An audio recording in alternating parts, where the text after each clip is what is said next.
Hi hello ನಮಸ್ಕಾರ ನಿಮ್ಮೆಲ್ರಿಗೂ. ನಾನಿವತ್ತು ಏನು ಮಾಡೋಕ್ಕೆ ಬಂದಿದ್ದೀನಿ ಅನ್ನೋದು ನಿಮಗೆ ಗೊತ್ತೇ ಇದೆ. ತಮ್ಮನೇಲಿ ಈಗಾಗಲೇ ತಿಳಿಸ್ಬಿಟ್ಟಿರುತ್ತೆ, ಪಕ್ಕದ ಮನೆ ಕಾಮಾಕ್ಷಮ್ಮನ ಥರ. ಆಗಿನ ಕಾಲದಲ್ಲಿ ಏನಾದರೂ ವಿಷಯ ತಿಳಿಸೋದಕ್ಕೆ ಪಕ್ಕದ ಮನೆ ಕಾಮಾಕ್ಷಮ್ಮ ಅಂತ ಹೆಸರು ಹೇಳ್ತಾಯಿದ್ರು. ಈಗ ಯೂಟ್ಯೂಬಲ್ಲಿ ತಮ್ಮನೇಲಿ ಪಕ್ಕದ ಮನೆ ಕಾಮಾಕ್ಷಮ್ಮನ ಥರ. ಇದರಲ್ಲಿ ಏನು ವಿಶೇಷ, ನೀವೇನು ಹೇಳ್ಕೊಡೋಕ್ಕೆ ಸಾಧ್ಯ ಅಂತ ಅನ್ನಿಸ್ತಾ ಇರ್ಬೋದು. ಆದರೆ ಈ ಲೆಮನ್ ಟೀ ಏನಾಗಿದೆ, ಈಗ ಕಮರ್ಷಿಯಲ್ ದೃಷ್ಟಿಯಿಂದ ಬೇರೆ ಬೇರೆ ರೀತಿಯ ಪ್ರಕಾರಗಳನ್ನ ಪಡ್ಕೊಂಡ್ಬಿಟ್ಟಿದೆ. ನಿಮಗೆ ಗೊತ್ತೇ ಇದೆ, ದುಡ್ಡು ಕಾಸ್ಟ್ ವೈಸ್ ಥಿಂಕ್ ಮಾಡಲೇಬೇಕಾಗಿದೆ. ಆದರೆ ಮೊದಲೆಲ್ಲ ಹೇಗೆ ಲೆಮನ್ ಟೀನ ಮಾಡಲಾಗ್ತಾ ಇತ್ತು, ಅದು ಆರೋಗ್ಯಕರವಾದ ಪೇಯ ಸಹ ಆಗಿತ್ತು. ಈಗ ಸ್ವಲ್ಪ ಬದಲಾಗಿದೆ. ಆದರೆ ನಾವು ಮೊದಲು ಹೇಗೆ ಮಾಡ್ತಾಯಿದ್ರು, ಈಗಲೂ ಕೆಲವು ಕಡೆ ಸಿಗುತ್ತೆ. ಆದರೆ ಮೊದಲೆಲ್ಲ ಹೇಗೆ ಮಾಡ್ತಾಯಿದ್ರು ಆ ರೀತಿ ಲೆಮನ್ ಟೀ ಮಾಡಿ ನೋಡೋಣ. ನೋಡಿ, ಅದಕ್ಕಿಂತ ಮೊದಲು ನೀವು ಎಲ್ಲಿ ಮೊದಲು ಲೆಮನ್ ಟೀ ಕುಡಿದ್ರಿ ಅಂತ ಒಂದು ಕಾಮೆಂಟ್ ಮಾಡಿ ಹೇಳಿ. ಮೊದಲಿಗೆ ಮಾಡಬೇಕಾಗಿರೋ ಕೆಲಸ ಸ್ಟವನ್ನು ಹಚ್ಚಿಸೋದು. ನಿಮಗೆ ಇಷ್ಟವಾದ ಪಾತ್ರೆಯನ್ನು ಇಡಿ. ನಾನು ಇಲ್ಲಿ ಇಬ್ಬರಿಗೆ ಆಗುವಷ್ಟು ಲೆಕ್ಕಾಚಾರದಲ್ಲಿ ಲೆಮನ್ ಟೀ ಮಾಡಿ ತೋರಿಸ್ತಾ ಇದ್ದೀನಿ. ನೀವು ಇಬ್ಬರಿಗೆ ಮಾಡ್ತಿದ್ರೆ ಯಾವ ಲೋಟದಲ್ಲಿ ನೀವು ಟೀಯನ್ನು ಅಥವಾ ಚಹಾವನ್ನು ಕುಡಿಯೋದಕ್ಕೆ ಇಷ್ಟಪಡ್ತೀರೋ ಅದೇ ಲೋಟದಲ್ಲಿ 2.5 ಲೋಟ ನೀರನ್ನು ಹಾಕಿ. ಅರ್ಧ ಲೋಟ ನೀರು ಹೆಚ್ಚು ಹಾಕೋದಕ್ಕೆ ಕಾರಣ ಇದೆ. ಸ್ವಲ್ಪವೇ ಮಾಡ್ತಾ ಇರೋ ಕಾರಣ ಬೇಗ ನೀರು ಕುದ್ದು ಆವಿಯಾಗಿ ಹೋಗುತ್ತೆ. ಮಾಡಿದ ನಂತರ ನೋಡಿ, ಅದು 2 ಲೋಟಕ್ಕೆ ಬೇಕಾಗುವಷ್ಟು ಸರಿಯಾಗಿ ಆಗಿರುತ್ತೆ. ಈಗ ಅದಕ್ಕೆ 1/4 ಚಮಚೆ, ನೀವು ತಿಂಡಿ ತಿನ್ನುವ ಚಮಚೆಯಲ್ಲೇ 1/4 ಚಮಚೆ ಮಾತ್ರ ಟೀ ಪುಡಿಯನ್ನು ಹಾಕಿ ಸಾಕು. ಟೀ ಸೊಪ್ಪು ಜಾಸ್ತಿ ಹಾಕಿದ್ರೆ ಒಗರು ಬರುತ್ತೆ, ಹೆಚ್ಚು ಹಾಕಲೇಬೇಡಿ. ಇಲ್ಲಿ ನಾವು ಟೀ ಪುಡಿಯನ್ನು ಅಥವಾ ಟೀ ಸೊಪ್ಪನ್ನು ಹಾಕೋದು ಟೀ ಸೊಪ್ಪಿನ ಪರಿಮಳ ಪಡೆಯೋದಕ್ಕೆ ಮಾತ್ರನೇ. ಹಾಲು ಇಲ್ಲಿ ಬಳಸದ ಕಾರಣ ಕಮ್ಮಿ ಅಂದರೆ ಕಮ್ಮಿನೇ ಹಾಕಬೇಕು. ಜಸ್ಟ್ ಕಲರ್ಸ್ಗೆ ಹಾಕ್ತಾ ಇದ್ದೀನಿ ಅಂದ್ಕೊಳ್ಳಿ, ಅಷ್ಟು ಕಡಿಮೆ ಹಾಕಬೇಕು. ಇದನ್ನು ಮರೆಯಲೇಬೇಡಿ. ಟೀ ಸೊಪ್ಪನ್ನು ಜಾಸ್ತಿ ಹಾಕೋದಕ್ಕೆ ಹೋಗ್ಬಿಡಿ. ಹಾಕಿದ್ರೆ ಅದು ಒಗಚಾಗತ್ತೆ. ಒಗರು ನೀವು ಗಮನಿಸಿರ್ತೀರ, ಗೊತ್ತಾಗತ್ತೆ ಅದು ಒಗರು. ಆದಷ್ಟು ಕಡಿಮೆನೇ ಬಳಸಬೇಕು.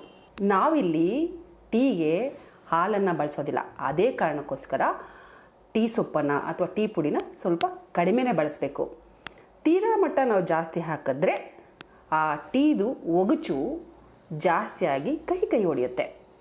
ಅದಕ್ಕೋಸ್ಕರ ನೀವು ಮರಿದೇನೆ ತುಂಬ ಆದಷ್ಟು ಕಡಿಮೆ ಟೀ ಸೊಪ್ಪನ್ನು ಬಳಸಿ. ಇದು ಬರೀ ಕಲರ್ಸ್ಗಾಗಿ ಬಳಸ್ತಾ ಇದ್ದೀವಿ ಅನ್ನೋ ರೀತಿ ಇರಬೇಕು. ಈ ಟೀದು ಫ್ಲೇವರ್ ಬೇರೆ ಇರುತ್ತೆ, ಆ ಫ್ಲೇವರ್ ಬೇಕು ನಮಗೆ, ಆದರೆ ಒಗಚು ಬೇಡ. 3ರಿಂದ 4 ನಿಮಿಷ ಇದನ್ನು ಕಾಯೋದಕ್ಕೆ ಬಿಡಿ. ನೀರು ಸ್ವಲ್ಪ ಜಾಸ್ತಿ ಮರಳಿದ್ರೆ ಒಳ್ಳೆಯದೇ. ಆ ನೀರು ಕುಡಿದ್ರೆ ಆರೋಗ್ಯಕ್ಕೆ ಒಳ್ಳೆಯದು ಸಹ. ಈ ನೀರನ್ನು ನೀವು ಒಂದೊಂದು ರೀತಿಯಲ್ಲಿ ಕುದಿಸ್ತಾ ಕುಡಿಯೋದ್ರಿಂದ ಆರೋಗ್ಯಕ್ಕೆ ಬೇರೆ ರೀತಿಯಾದಂತಹ ಅಂಶಗಳು ಸಿಗುತ್ತೆ. ಇದರಿಂದ ಆರೋಗ್ಯ ಸುಧಾರಿಸುತ್ತೆ. ನಿಮಗೆ ಇದನ್ನು ಕೇಳಿ ಇದೇನಪ್ಪ ಅಂತ ನಗು ಬರ್ಬೋದು, ಆದರೆ ಇದು ನಿಜ. ಮುಂದೊಂದು ದಿನ ಇದ್ರ ಬಗ್ಗೆ ನಾನು ನಿಮಗೆ ತಿಳಿಸ್ಕೊಡ್ತೀನಿ ಇದೇ ಚಾನಲಲ್ಲಿ.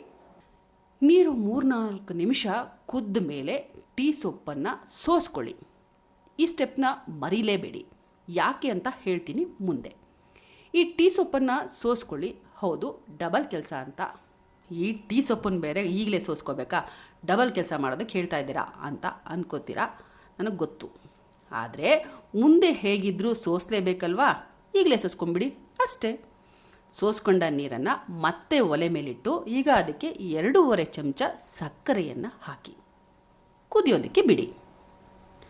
ನಾನು ಯಾಕೆ ಇಲ್ಲಿ ಮೊದಲೇ ಟೀ ಸೊಪ್ಪನ್ನು ಸೋಸ್ಕೊಳ್ಳಲು ಹೇಳಿದೆ ಅನ್ನೋದಕ್ಕೆ 2 ಕಾರಣ ಇದೆ.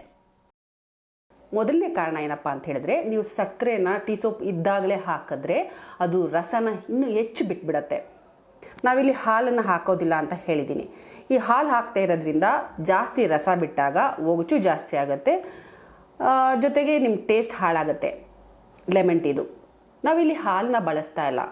ಹಾಲನ್ನ ಬಳಸಿದಾಗ ಸಕ್ಕರೆ ಹಾಕಿದ್ರೆ ಅದು ರಸ ಬಿಡುತ್ತೆ, ಇನ್ನಷ್ಟು ಟೇಸ್ಟ್ ಜಾಸ್ತಿ ಮಾಡುತ್ತೆ, ಬ್ಯಾಲೆನ್ಸ್ ಆಗುತ್ತೆ. ಇಲ್ಲಿ ಬ್ಯಾಲೆನ್ಸ್ ಆಗೋ ಪದಾರ್ಥ ಯಾವುದೂ ಸಹ ಇಲ್ಲ. ಆ ಕಾರಣಕ್ಕೆ ಮೊದಲೇ ಇದನ್ನು ಸೋಸಿ ತೆಗೆದುಬಿಡಿ, ನಂತರ ಸಕ್ಕರೆ ಹಾಕಬೇಕು. ಮತ್ತೊಂದು ಕಾರಣ ಏನಪ್ಪ ಅಂತ ಹೇಳಿದ್ರೆ, ನೀವು ಸಕ್ಕರೆನ ಟೀ ಸೊಪ್ಪು ಇದ್ದಾಗಲೇ ಹಾಕಿದ್ರೆ ಅದು ಇನ್ನಷ್ಟು ರಸನ ಬಿಟ್ಬಿಡತ್ತೆ. ನಾವಿಲ್ಲಿ ಹಾಲನ್ನು ಹಾಕೋದಿಲ್ಲ ಅಂತ ಹೇಳಿದ್ದೀನಿ.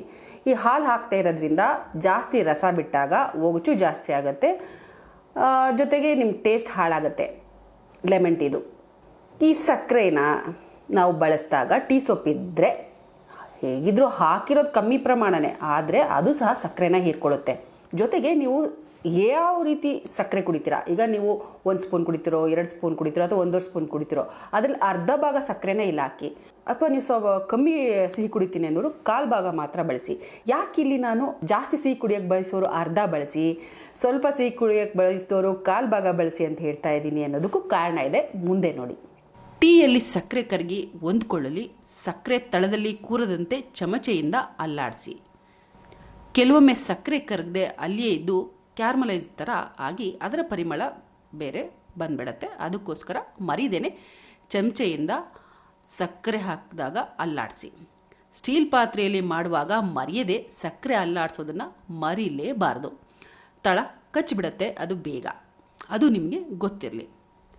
1-2 ಎಲೆ ಪುದೀನ ಹಾಕಿ ಕೈಯಿಂದ 2 ಪೀಸ್ ಮಾಡಿ ಲೆಮನ್ ಟೀಗೆ ಹಾಕಿ.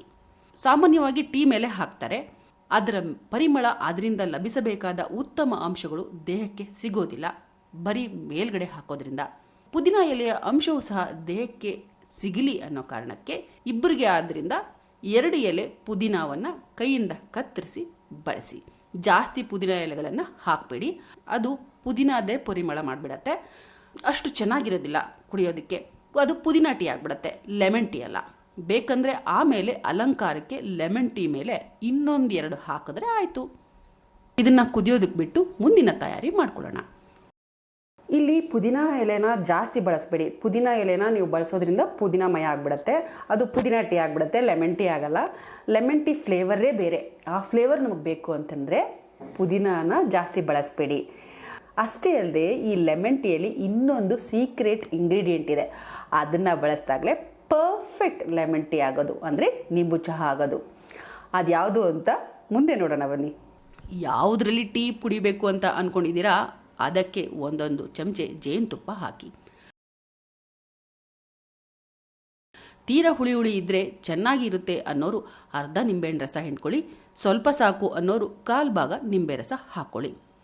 ಅಷ್ಟರಲ್ಲಿ ಟೀ ಕುದ್ದಿರುತ್ತೆ. ಈಗ ಸ್ಟವ್ ಆರಿಸಿ ಟೀ ಕಷಾಯ ತೆಗೆದುಕೊಂಡು ಪುದೀನ ಎಲೆ ಬಾಯಿಗೆ ಸಿಕ್ಕರೆ ಬೇಡ ಅನ್ನೋರು ಕುದ್ದ ಮೇಲೆ ಸ್ವಲ್ಪ ಕಪ್ಪು ಥರ ಏನಾದರೂ ಆಗಿದ್ದರೆ ಮಾತ್ರ ನೀವು ಹಾಕಿದಂತಹ ಪುದೀನ ಎಲೆಗಳನ್ನು ತೆಗೆದು ಹಾಕ್ಬಿಡಿ. ನೋಡೋದಕ್ಕೆ ಲಕ್ಷಣ ಇರಬೇಕು ಅನಿಸೋರು ಹಾಕಿದ ಪುದೀನ ಎಲೆ ತೆಗೆದುಬಿಟ್ಟು ಹಾಕ್ಬೋದು. ನೀವು ಕುಡಿಯಲು ಇಟ್ಕೊಂಡ ಲೋಟಗಳಿಗೆ ಮೇಲಿನಿಂದ ಈ ಟೀ ಡಿಕಾಕ್ಷನನ್ನು ಹಾಕಿ. ಜೇನುತುಪ್ಪ ಮತ್ತು ನಿಂಬೆ ರಸ ನೀವು ಮೇಲಿಂದ ಬಿಸಿ ಟೀ ಹಾಕುವಾಗಲೇ ಮಿಕ್ಸ್ ಆಗೋಗುತ್ತೆ. ಆ ರೀತಿ ಮಿಕ್ಸ್ ಆಗಿರೋದನ್ನು ಕುಡಿದಾಗ ಒಮ್ಮೊಮ್ಮೆ ಜೇನುತುಪ್ಪ, ಮತ್ತೊಮ್ಮೆ ಹುಳಿ, ಇನ್ನೊಮ್ಮೆ ಸಿಹಿ ಹುಳಿ ಸಿಕ್ಕಂತೆ ಆಗುತ್ತೆ. ನನಗೆ ಬರೋದಿಲ್ಲ ಮೇಲಿಂದ ಹಾಕೋದಕ್ಕೆ, ಕೆಳಗೆ ಚೆಲ್ಲುತ್ತೆ ಅಂತ ಅನಿಸೋರು ಮಾಮೂಲಿ ಲೋಟಕ್ಕೆ ಸ್ವಲ್ಪ ತಾಗಿಸ್ಕೊಂಡೆ ಲೆಮನ್ ಟೀಯನ್ನು ಹಾಕಿ ನಂತರ ಕೇವಲ 1-2 ಬಾರಿ ಮಾತ್ರ ಚಮಚೆಯಿಂದ ಅಲ್ಲಾಡಿಸಿ ಸಾಕು. ಜಾಸ್ತಿ ಬೇಡ, ಜಾಸ್ತಿ ಅಲ್ಲಾಡ್ಸೋದಕ್ಕೆ ಹೋಗಬೇಡಿ, ಟೇಸ್ಟ್ ಸ್ವಲ್ಪ ಬದಲಾಗುತ್ತೆ. ಈಗ ಬೇಕಂದರೆ ಅಲಂಕಾರಕ್ಕೆ 1 ಪುದೀನ ಎಲೆ ಹಾಕಿದರೆ ಲೆಮನ್ ಟೀ ಕುಡಿಯೋದಕ್ಕೆ ಸಿದ್ಧ. ಇದೇ ಟೀಯನ್ನು ಆರಿಸ್ಬಿಟ್ಟು ಫ್ರಿಡ್ಜ್ ಒಳಗೆ ಇಟ್ಟು ಚಿಲ್ ಮಾಡಿ ಕುಡಿದ್ರೆ ಅದನ್ನೇ ಐಸ್ ಟೀ ಅಂತ ಕರೀತಾರೆ. 2 ವಿಭಿನ್ನವಾದ ರುಚಿಯನ್ನು ಹೊಂದಿರುತ್ತೆ. ನಿಮಗೆ ಇಷ್ಟವಾಗೋ ರೀತಿ ಇದನ್ನು ಕುಡಿದು ನೋಡಿ.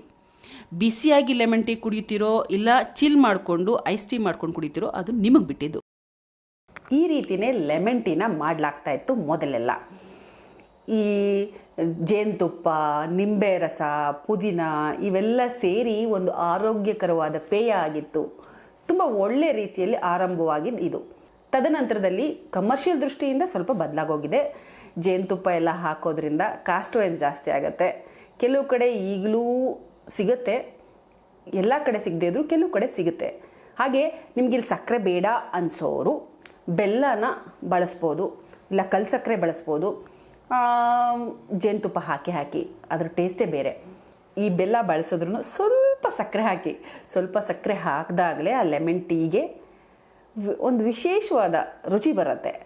ಬೆಲ್ಲನೇ, ಸಕ್ಕರೆನೇ, ಆದರೆ ಬೆಲ್ಲ ಜಾಸ್ತಿ ಬಳಸಿದಾಗ ಸ್ವಲ್ಪನಾದರೂ ಸಕ್ಕರೆನ ಬಳಸಿ. ನೀವು ಒಂದ್ಸಲಿ ನಾನು ಹೀಗೆ ಹೇಳ್ಕೊಟ್ನಲ್ಲ, ಆ ರೀತಿ ಲೆಮನ್ ಟೀ ಮಾಡಿ ನೋಡಿ ಹೇಗಿತ್ತು ಅಂತ ನನಗೆ ಬರೋದು ತಿಳಿಸಿ. ಹಾಗೆ ನೀವು ಯಾವ ರೀತಿ ಮಾಡ್ತಿದ್ರಿ ಅನ್ನೋದು ನನಗೆ ತಿಳಿಸಿ. ಮತ್ತೊಂದು ಹೊಸ ಅಡುಗೆಯೊಂದಿಗೆ ನಾನು ನಿಮ್ಮನ್ನು ಮತ್ತೆ ಭೇಟಿ ಆಗ್ತಾನೆ ಇರ್ತೀನಿ. ಮತ್ತೆ ಸಿಗೋಣ.